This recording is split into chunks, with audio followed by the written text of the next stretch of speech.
Tómame en tus brazos. Capítulo 7. El temor al futuro. Con esta frase nos vemos remitidos a otra causa más de la condición que en términos generales hemos descrito como depresión espiritual. Dios no nos ha dado un espíritu de timidez, sino de poder, de amor y de dominio propio. 2 Timoteo 1:7. Son prácticamente innumerables los diferentes modos en que puede sobrevenirnos y atacarnos esta condición, esta enfermedad del alma. Ya hemos dado ejemplos de las sutilezas de nuestro adversario el diablo, quien es capaz de transformarse en un ángel de luz, y esto es muy cierto. Pero también es igualmente cierto que el diablo es implacable.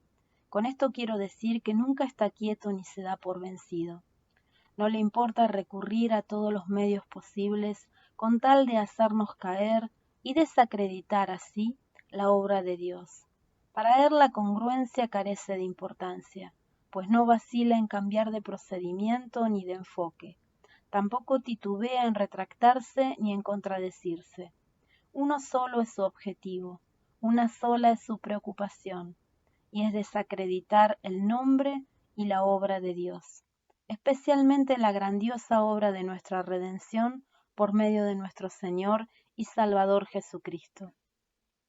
Nos cuenta la Biblia que en el principio, cuando Dios hizo y creó este mundo, y vio Dios todo lo que había hecho, y he aquí que era bueno, en gran manera.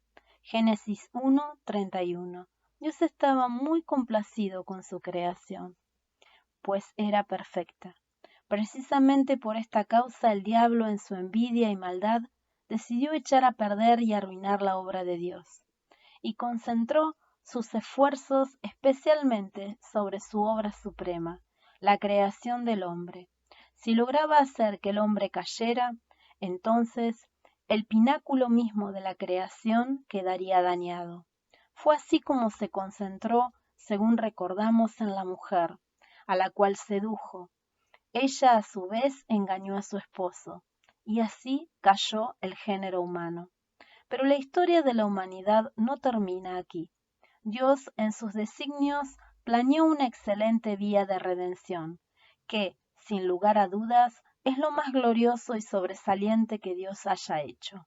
La redención es una obra más grandiosa aún que la creación, especialmente cuando consideramos la manera en que Dios la realizó, enviando a su Hijo unigénito a este mundo con todo el sorprendente y milagroso prodigio de la encarnación, pero sobre todo enviándolo a morir en la cruz.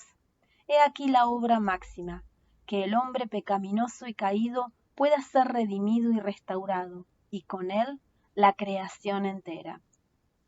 Obviamente y en consecuencia, la mayor preocupación del diablo, adversario y oponente, es la de tratar por todos los medios a su alcance de desacreditar y deshonrar la obra de Dios. Con este fin, hace del pueblo cristiano, de los herederos de la salvación, su objetivo principal de ataque, y nada se aviene mejor a sus propósitos que deprimirnos y abatirnos, a fin de dar la impresión de que esta salvación tan proclamada no es más que una ficción del pensamiento, y que nosotros, que creemos en ella, hemos creído en sutiles cuentos supersticiosos. ¿Y qué mejor modo de hacerlo que llevarnos a tal condición que demos la impresión de estar deprimidos, agobiados e infelices?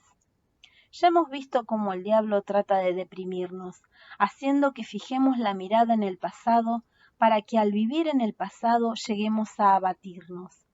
Pero si eso fallara, no es difícil adelantar que él cambiará de procedimiento y comenzará a hacernos ver hacia el futuro. Esto es precisamente lo que hace, y eso es lo que de manera particular nos enseña este versículo que ahora estamos viendo. Vamos a considerar el caso de quienes sufren de depresión espiritual por temor al futuro. Tienen miedo del futuro. Una vez más, esta es una condición muy común y es realmente impresionante notar cómo con frecuencia el enemigo produce fundamentalmente la misma condición en la misma gente, mediante métodos que parecen ser diametralmente opuestos. No bien se ha corregido en la gente su idea acerca del pasado, cuando, casi de inmediato, comienza ésta a hablar del futuro, con el resultado de que siempre está deprimida en el presente. No bien se le ha dejado satisfecha en cuanto al perdón de sus pecados, incluso de ese pecado específico que parecía tan excepcional, y se le ha mostrado que, aunque haya desperdiciado los años, Dios le compensará por los años en que todo lo devoró ese gran ejército de langostas, cuando objeta: sí, claro, pero... y comienza a hablar de sus temores en cuanto al futuro, y lo que éste le tiene reservado. La Biblia nos enseña mucho al respecto, pero creo no equivocarme al decir que sin dudas el mejor ejemplo de esta condición particular es el joven Timoteo, a quien el apóstol escribió esta epístola y la anterior. Seguramente Timoteo enfrentaba este problema en particular y por tanto el apóstol le escribió ambas cartas al respecto. Timoteo dependía mucho de Pablo debido a sus temores de las dificultades y los peligros venideros. Así que ambas epístolas tienen como objetivo principal corregir en Timoteo lo referente al problema de enfrentar el futuro. Pero no debemos dedicarle mucho tiempo a Timoteo y sus problemas. Simplemente lo menciono como ejemplo de alguien a quien su temor al futuro le causaba depresión espiritual. ¿Qué es lo que provoca esta condición? ¿Por qué la gente le teme al futuro?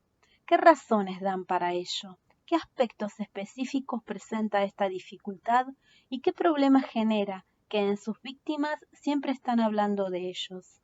No hay duda en absoluto de que como la primera y más importante de las causas debemos poner al temperamento, el modo de ser en particular.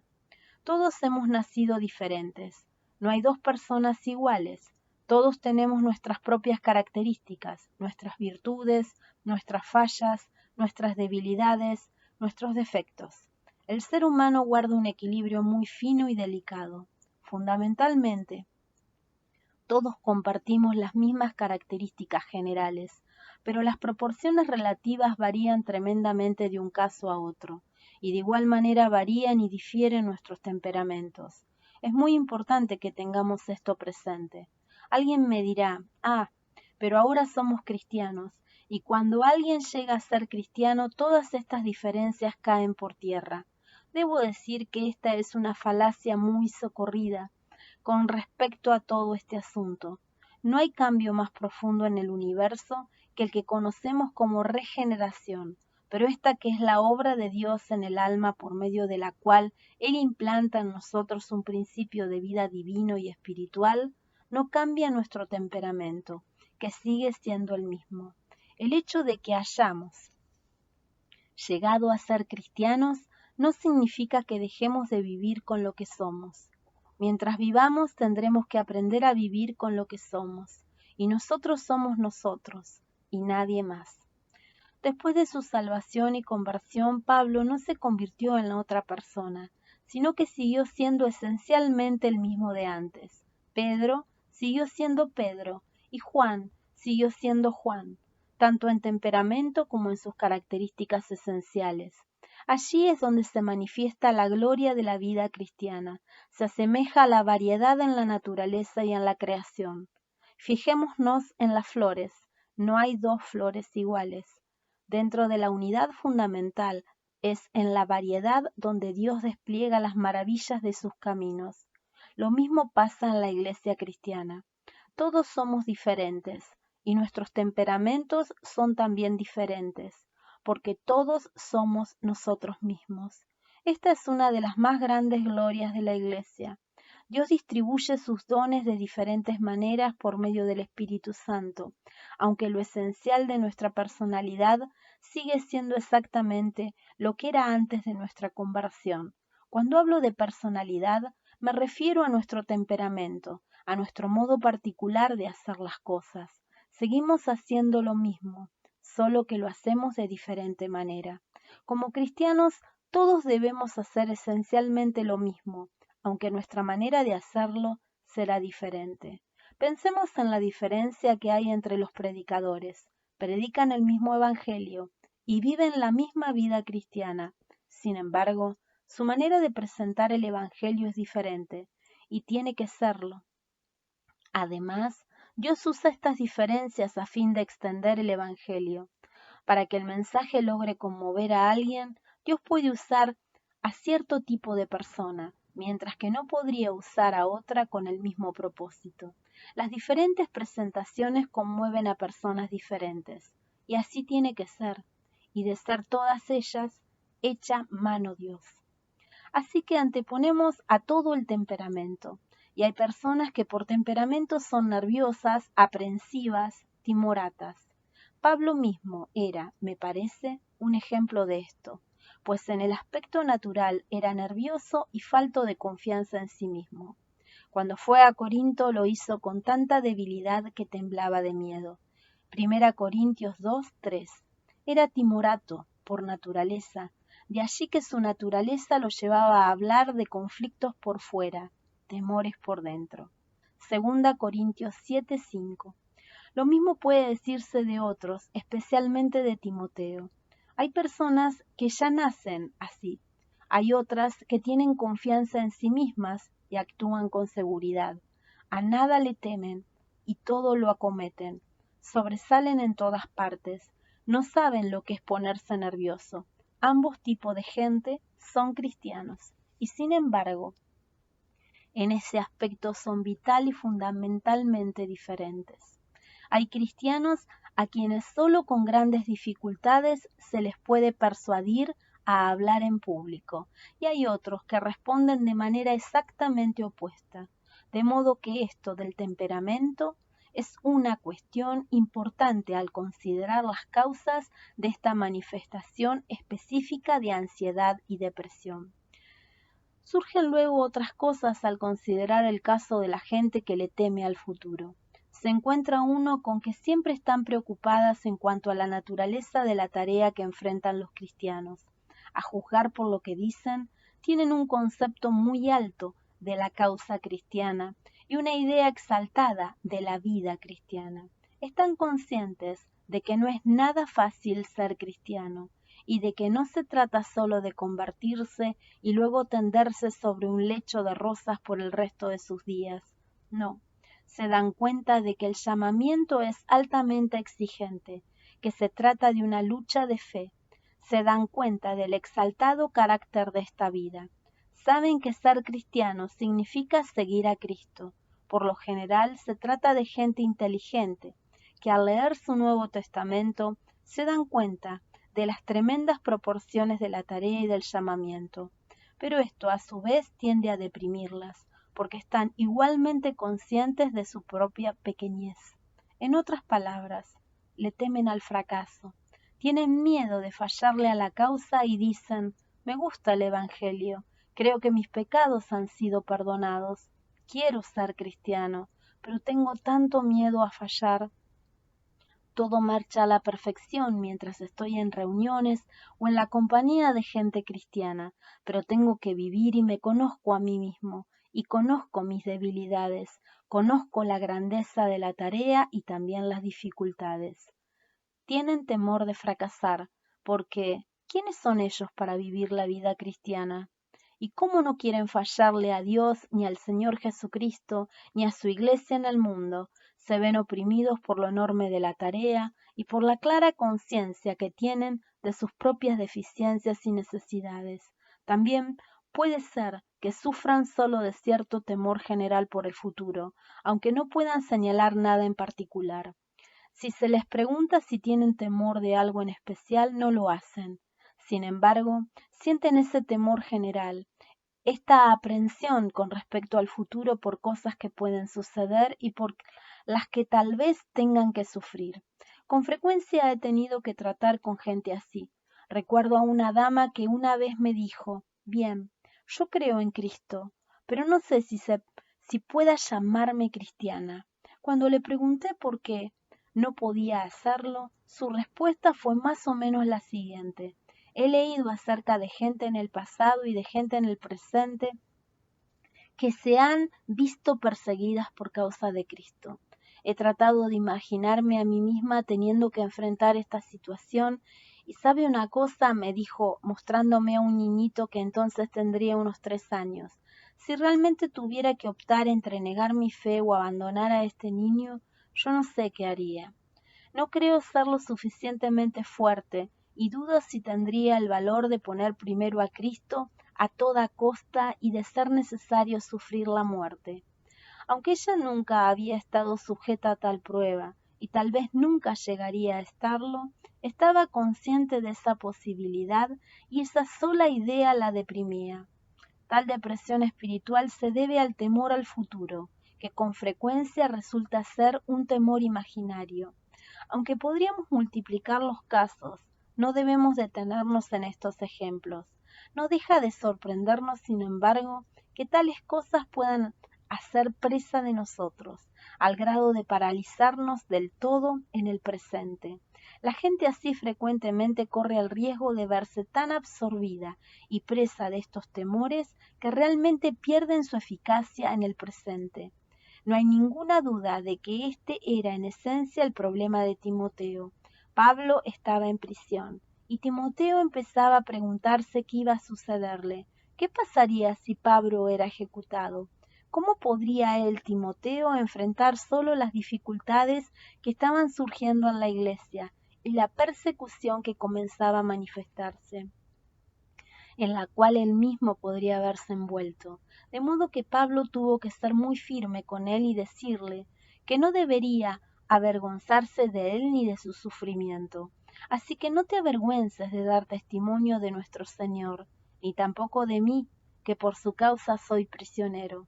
Al contrario, tú también, con el poder de Dios, debes soportar sufrimientos por el Evangelio. Segunda Timoteo 1:8. Indudablemente la esencia del problema de Timoteo era su temor al futuro. La pregunta que se nos plantea es cómo manejar esta condición y cómo tratarla. Una vez más, no se me ocurre nada mejor que seguir el procedimiento adoptado en el problema anterior. Hay ciertas consideraciones generales que debemos señalar antes de llegar a la enseñanza precisa de las Escrituras. Por tanto, presentaré algunas proposiciones.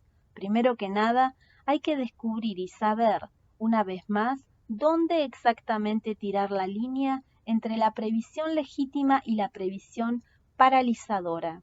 Está bien que pensemos en el futuro, y sería muy tonto de nuestra parte no hacerlo así. Sin embargo, las Escrituras siempre nos advierten que no debemos afligirnos por el porvenir. No se angustien por el mañana. Mateo 6:34. Significa, no incurran en la culpa de preocuparse angustiosamente por el mañana. Esto no quiere decir que no debamos pensar en nada, pues de lo contrario el agricultor no araría, ni desterronaría, ni sembraría. El agricultor mira hacia el futuro, pero no se pasa todo el tiempo preguntándose y preocupándose por los resultados finales de su labor. De ninguna manera. Primero piensa razonablemente y luego lo deja todo al tiempo.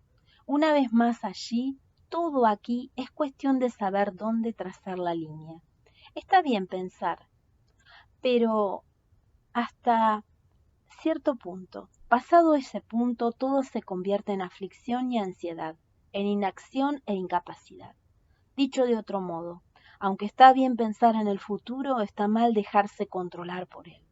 El problema con la gente presa de estos temores es que el futuro la controla, y el pensar en este la domina, de modo que se pasa la vida tronándose los dedos y sin hacer nada, deprimida por temor al futuro. De hecho, el futuro desconocido la gobierna y la domina, y esto nunca está bien. Es muy conveniente prever, pero no es nada conveniente dejarse controlar por el futuro. Esta es una proposición fundamental y el mundo la ha descubierto, la cual nos dice que hay que darle tiempo al tiempo. Incluyamos este refrán entre nuestras enseñanzas cristianas, pues en este caso el mundo tiene la razón y el cristiano debe reconocer la sabiduría aquí presente. Hay que darle tiempo al tiempo. En efecto, Muchas declaraciones bíblicas en torno a este mismo asunto han llegado a ser proverbiales. No se angustien por el mañana, el cual tendrá sus propios afanes. Ciertamente el Nuevo Testamento recoge la idea y la expresa de manera espiritual, pero aún en su mínima expresión la verdad permanece. Cada día tiene ya sus problemas. Esto es sano sentido común. Como ya hemos visto, es un desperdicio de tiempo el preguntarse por el pasado, el cual ya no podemos cambiar, pero es igualmente erróneo afligirse por el futuro, que de momento nos es desconocido. Al paso se va lejos. Disfrutemos del presente cuando podamos. No lo hipotequemos por un futuro incierto ni tampoco por el pasado. Sigamos ahora con lo que nos dice el apóstol, quien lleva este razonamiento a un nivel más alto y nos da enseñanzas específicas de carácter doble.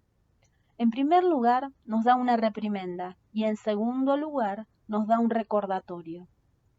Una y otro son absolutamente vitales y esenciales. Lo primero que hace es reprender a Timoteo. Se vuelve a él y dice, Dios no nos ha dado un espíritu de timidez. Esa es una reprimenda. En ese momento Timoteo era culpable del espíritu de temor, pues se había dejado dominar por él. Por eso Pablo lo reprende.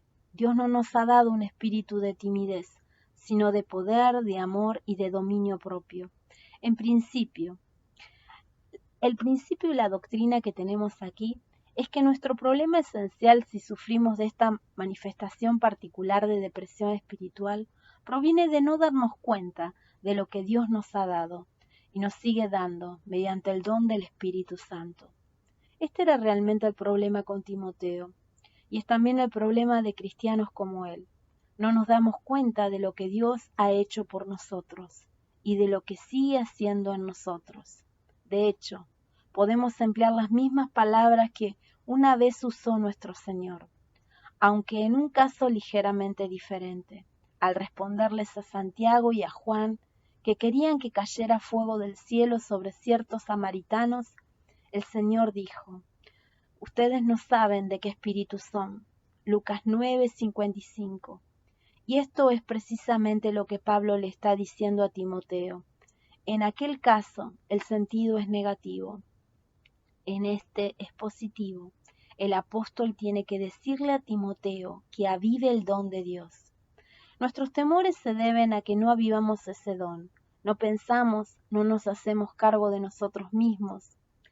De pronto nos encontramos atisbando al futuro y luego empezamos a imaginarnos cosas y a decir, me pregunto qué irá a suceder, y dejamos que nuestra imaginación corra y nos atrape. No nos detenemos ya a pensar en quiénes somos y qué somos, sino que nos dejamos abrumar por tales ideas hasta hundirnos. Ahora bien, lo primero que debemos hacer es aferrarnos a lo que somos, erguirnos, acicatearnos, hacernos cargo de la situación y hablar con nosotros mismos. Tal como lo expresa el apóstol, tenemos que recordarnos ciertas cosas, y tal como yo lo entiendo, el peso de lo que en efecto Pablo le está diciendo a Timoteo es, oye Timoteo, tal parece que solo piensas en ti mismo y en la vida, y en todo lo que tienes que hacer, como si todavía fueras una persona común y corriente. Pero Timoteo, tú no eres ya una persona común y corriente. Tú eres cristiano, has nacido de nuevo y el Espíritu de Dios está en ti. Sin embargo, estás encarándolo todo como si aún fueras lo que antes fuiste, como una persona común y corriente. ¿Y no es en este sentido el problema de con todos nosotros? Aunque seamos verdaderamente cristianos, aunque creamos la verdad, aunque hayamos nacido de nuevo y aunque ciertamente seamos hijos de Dios, caemos en esta condición, en la que volvemos a pensar como si nada de todo esto nos hubiera acontecido. Al igual que los que todavía están en el mundo, los que aún no han sido regenerados, dejamos que el futuro venga y nos domine. Y comparamos nuestra propia debilidad y carencia de fuerza con la grandeza del llamamiento y la tremenda tarea ante nosotros, y nos hundimos, como si todavía dependiéramos de nosotros mismos. Lo que hay que hacer entonces, le dice Pablo a Timoteo, es tener presente que Dios nos ha dado su Espíritu Santo, y cobrar conciencia de que precisamente por esto nuestra perspectiva de la vida y del futuro debe ser en consecuencia esencialmente diferente. Debemos concebir el sufrimiento y encarar todas las cosas de manera diferente. Y la manera de encararlo todo es recordándonos que el Espíritu Santo está con nosotros. Allí está el futuro. Allí también el excelso llamamiento y la persecución y el enemigo. Puedo verlo todo. Debo también admitir que soy débil, que carezco de fuerzas y de la disposición necesaria, pero en vez de detenerme allí, tengo que seguir adelante y decir, sí, lo sé, muy bien, pero... Y en el momento de decir pero estoy haciendo lo que el apóstol quiere que yo haga. Digo pero el Espíritu de Dios está en mí. Dios me ha dado su Santo Espíritu. En el momento de decir eso, cambia toda la perspectiva. Dicho de otro modo, tenemos que aprender a decir lo que importa. En cualquiera de estas circunstancias, no es nuestra verdad, sino la verdad del Señor. Sí, Timoteo era débil por naturaleza, el enemigo poderoso, y la tarea era grande, pero él no debía pensar solo en sí mismo, ni en la situación en términos de lo que él podía hacer. Dios no nos ha dado un espíritu de timidez, sino de poder. Así que no pensemos en nuestra propia debilidad, más bien pensemos en el poder del Espíritu de Dios. Cuando empezamos a hacer esto es cuando equilibramos nuestra doctrina y vemos todo el panorama con claridad. Me he esforzado por dejar bien claro que todos nuestros temperamentos son diferentes y quiero volver a subrayarlo. Solo que al llegar a este punto quisiera decir también que, aunque nuestros temperamentos sean diferentes, estos no debieran afectar en absoluto la tarea a la que nos enfrentamos. He aquí el milagro de la redención. Dios nos ha dado nuestro temperamento. Vuelvo a repetir que nuestros temperamentos son diferentes y que también eso viene de Dios. Claro que sí, pero nunca debe decirse de nosotros, como cristianos, que es nuestro temperamento el que nos controla. Quien debe controlarnos es el Espíritu Santo. Debemos poner las cosas en ese orden. Hay poderes y capacidades, y hay también el temperamento particular que los usa.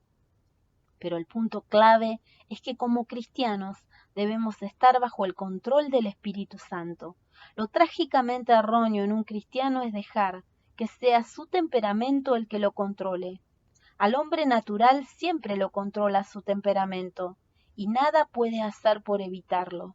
Pero la diferencia entre el hombre natural y el hombre regenerado es que éste tiene ahora un control mayor sobre su temperamento. En el momento en que el Espíritu Santo entra en nosotros, toma el control de todo, incluso de nuestro temperamento, de modo que nos capacita para actuar a nuestra manera mediante nuestro temperamento. Tal es el milagro de la redención. Nuestro temperamento permanece, pero ya no nos controla. Quien nos controla es el Espíritu Santo. Entremos en detalles. Dios no nos ha dado un espíritu de timidez. ¿Cuál es entonces el espíritu que nos ha dado?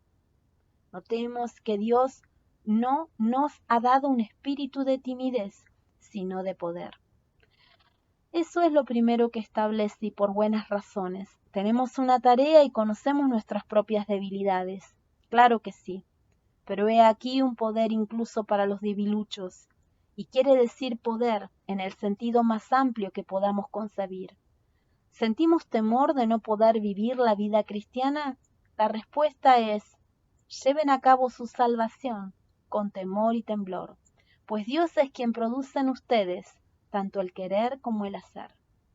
El temor y el temblor permanecen, pues son parte de nuestro temperamento, pero recibimos la facultad de actuar por el poder que produce en nosotros tanto el querer como el hacer. No es que de pronto nos convirtamos en personas sin miedo y libres de temores, pues todavía tenemos que llevar a cabo nuestra salvación con temor y temblor. Pero a pesar de eso, contamos con poder. Es el poder de Dios que produce en nosotros tanto el querer como el hacer, para que se cumpla su buena voluntad. Esto tiene que ver no solo con la cuestión de vivir la vida cristiana y de batallar contra la tentación y el pecado, también significa poder para resistir, poder para seguir adelante en cualquier condición, cualesquiera circunstancias, poder para perseverar y para no claudicar. Puedo decir más, esto significa que a la persona más timorata se le reviste de poder para todo, incluso para morir. Podemos verlo en los apóstoles, podemos verlo en alguien como Pedro, que le temía a la muerte, que tenía miedo de morir. Por causa de ese miedo llegó incluso a negar a su Señor, cuando dijo, a ese hombre ni lo conozco, no tengo nada que ver con él. Y para salvar su vida con juramentos y maldiciones, negó a su propio bendito Señor, a su más grande benefactor.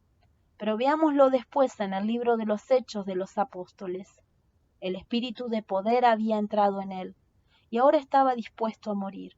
Pedro se enfrentaría a las autoridades, se enfrentaría a quien fuera. Este es uno de los acontecimientos más gloriosos en los largos anales de la historia de la Iglesia, acontecimientos que todavía tienen lugar. Nunca me canso de decirles a los cristianos que lean las historias de los mártires y de los confesores, de los padres protestantes, de los puritanos y los pactantes, que las lean y encontrarán no solo hombres fuertes y valientes, sino también muchachas y mujeres débiles y aun niñitos que murieron gloriosamente por la causa de Cristo.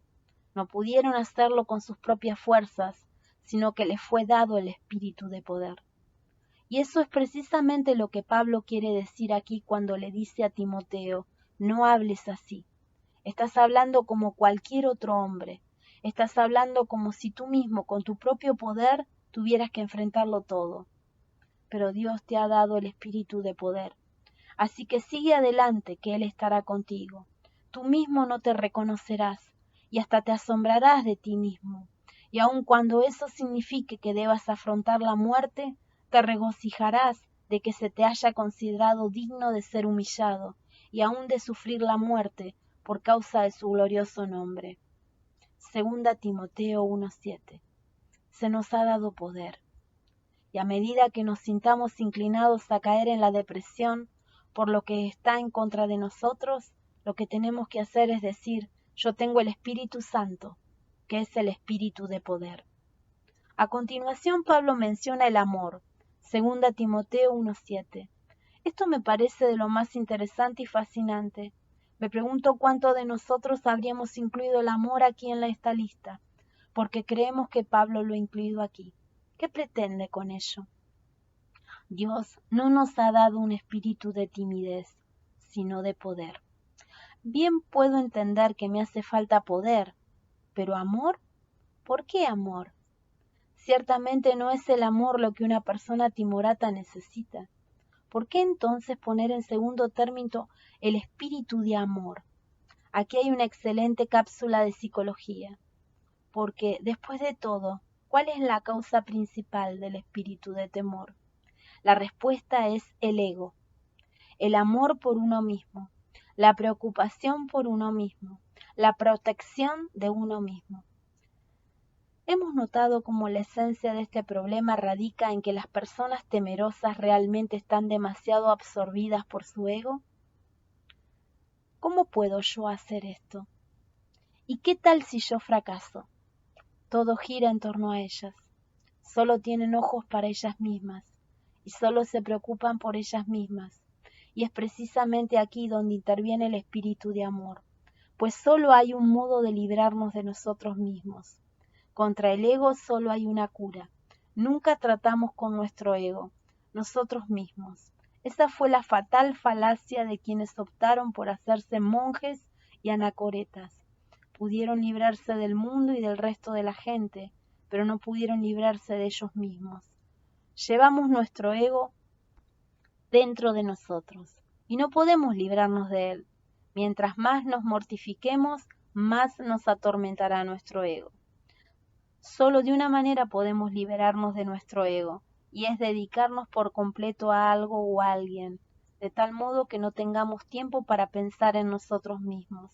Gracias a Dios que su Espíritu hace esto posible, pues no solo es el Espíritu de poder, sino también el Espíritu de amor.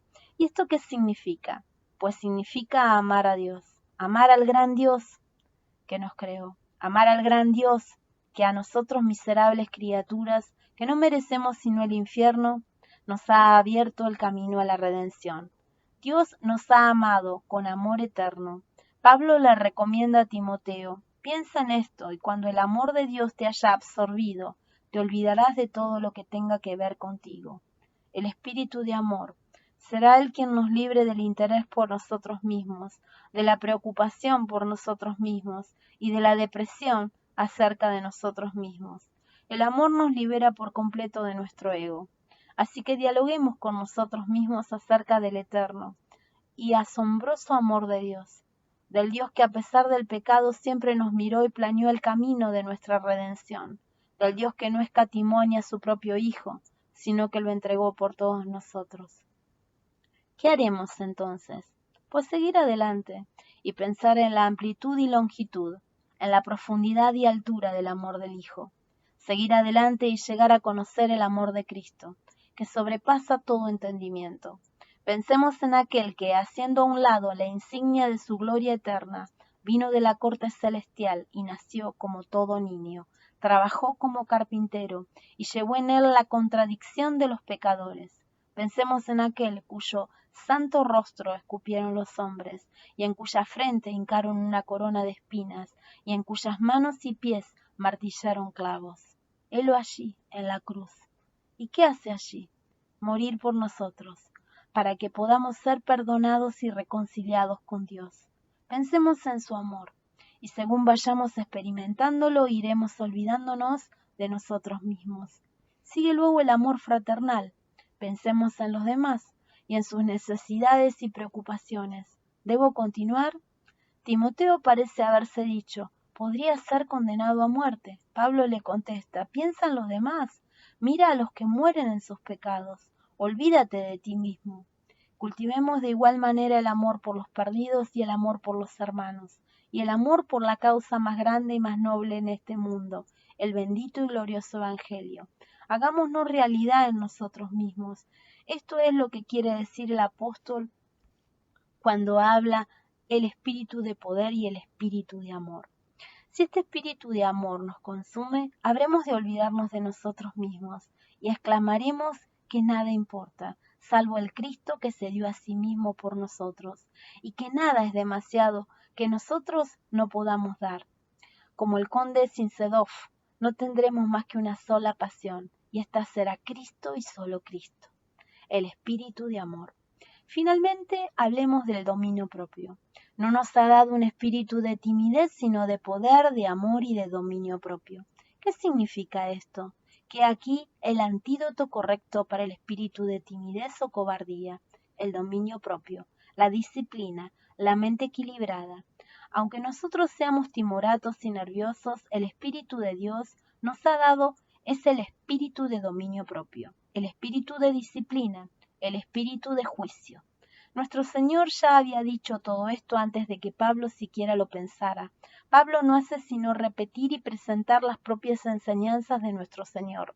Como recordaremos, cuando el Señor envió a sus discípulos a enseñar, les advirtió que tal vez serían aborrecidos y perseguidos, y que hasta podrían llegar a ser sacrificados, o serían llevados a juicio.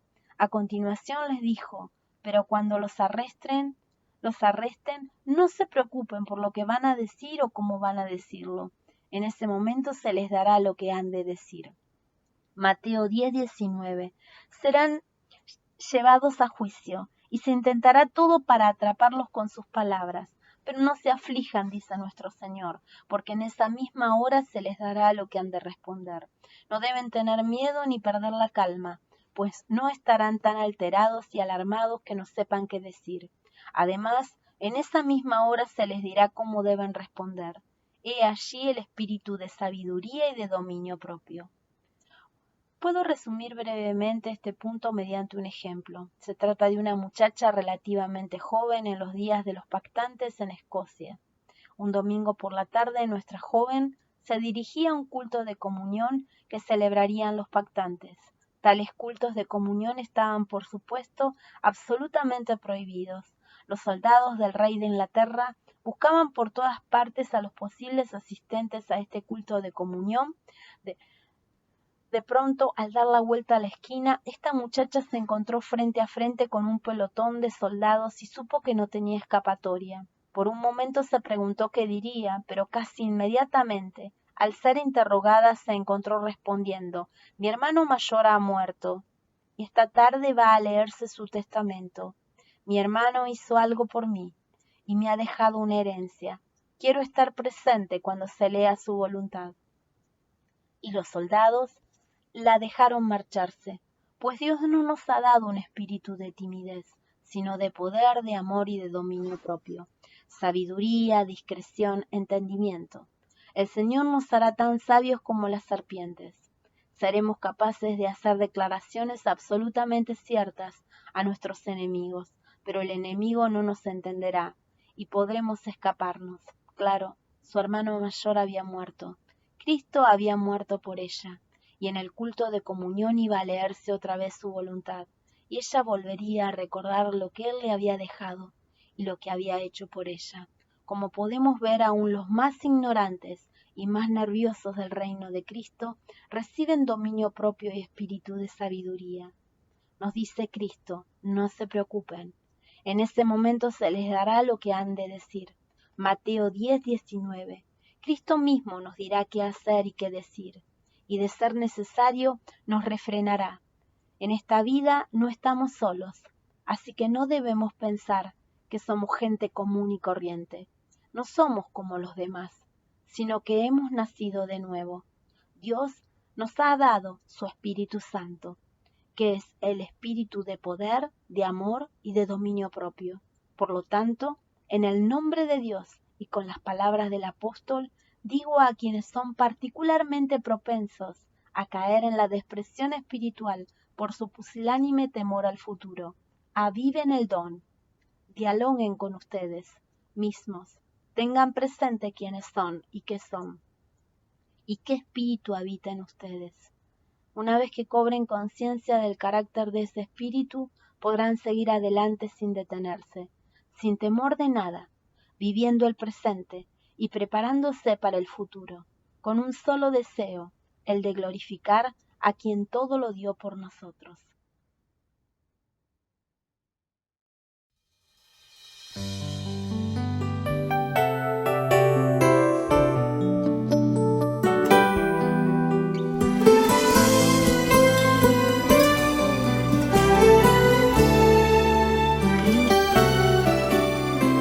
Tómame